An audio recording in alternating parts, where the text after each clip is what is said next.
Hi, నేను మీ బసవపుత్ర. మీరు ఎప్పుడైనా ఈ బొమ్మలతో ఆడుకున్నారా? ఇలాంటి బొమ్మలతో మీ తల్లిదండ్రులు మీ గురించి చిన్నప్పుడు చెప్పారా? వీడికి చిన్నప్పుడు లారీడు బొమ్మలు కొన్నాను. అలాగే మీరు కూడా మీ పిల్లల గురించి బస్తాల బస్తాలు బొమ్మలు కొన్నాం, అవన్నీ పైన ఉన్నాయి, ఇరిగిపోయి ముక్కలైపోయి చెక్కలైపోయి ఉన్నాయి అని అంటున్నారా? అలాగే పిల్లల గురించి ఎప్పుడైనా బయటకు వెళ్ళినప్పుడు పిల్లలు బొమ్మలు కొనమన్నారనుకోండి, ఏమంటారు తెలుసా? ఎందుకు కొంటాం, ఒక్క రోజులో ఇరిగిపోద్ది అని ఆయన అంటే, తల్లి అంటది ఒక్కరోజా, ఒక గంటలో ఇరిపేస్తాడు, మళ్ళీ రేపు కొత్త బొమ్మ కొనాలి అంటున్నారు లేదా? పిల్లలు బొమ్మలంటే చాలా ఇష్టపడతారు. ఓకే, చాలా ఇష్టపడతారు, బాగా ఆడతారు. బొమ్మలు వాళ్ళలో ఉన్న క్యూరియాసిటీని బయటికి చేస్తాయి. ఎందుకు అన్ని బొమ్మలు కొంటారో తెలుసా? ఎందుకు అన్ని ఇరిపేస్తారో తెలుసా? మనం ఒకసారి ఒక చిన్న బాబుకి బొమ్మ ఇచ్చాం.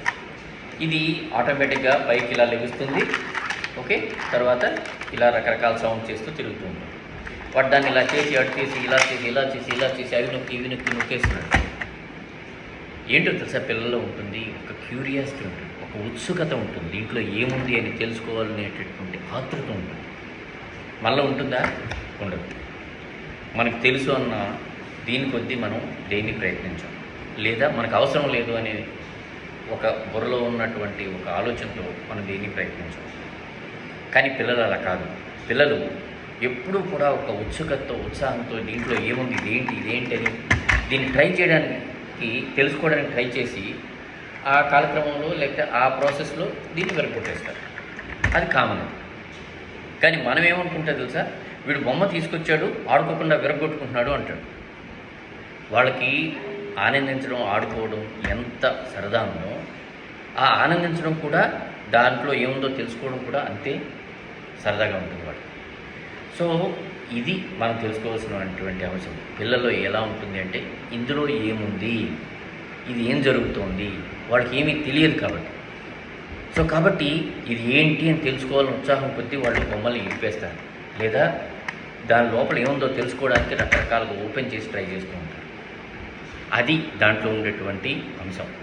అదే కానీ మనం కూర్చోబెట్టి, నాన్న ఏం కావాలరా, ఇదిగో ఇలా చూడు, ఈ బొమ్మ ఇలా ఉంటుంది, ఇది మిలిటరీ సంబంధించినటువంటి ఐటమ్, ఓకేనా, ఇది దీన్ని యుద్ధ ట్యాంక్ అంటారు, సో దీన్ని ఇలా చేయొచ్చు, it's a military tank, it's useful in the warfare అని ఇట్లాగేమన్నా చెప్పామనుకోండి, వాళ్ళు చాలా చక్కగా వింటారు. కానీ మనకు ఆ ఓపిక ఉండదే.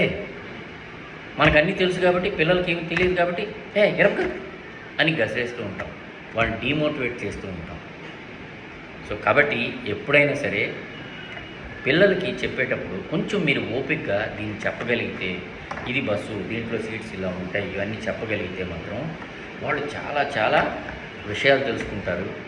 ఓకే, మీ బొమ్మలు కూడా కొంత విరపకుండా కొన్నాళ్ళు కొద్దిగా సస్టైన్ చేయగలుగుతారు, కొద్ది రోజులు మాత్రమే చేయగలుగుతారు. సో కాబట్టి తల్లిదండ్రులుగా మీ పిల్లలు ఆనందించాలి, మీరు ఆనందించాలంటే కొంచెం పేషెన్స్ ఉండాలి. అలాగే మీకు తెలియకపోయినా సరే తెలుసుకుని వాళ్ళకి కొంచెం చెప్పగలిగేటటువంటి ఒక కొంత జిజ్ఞాస మీకు కూడా ఉండాలి.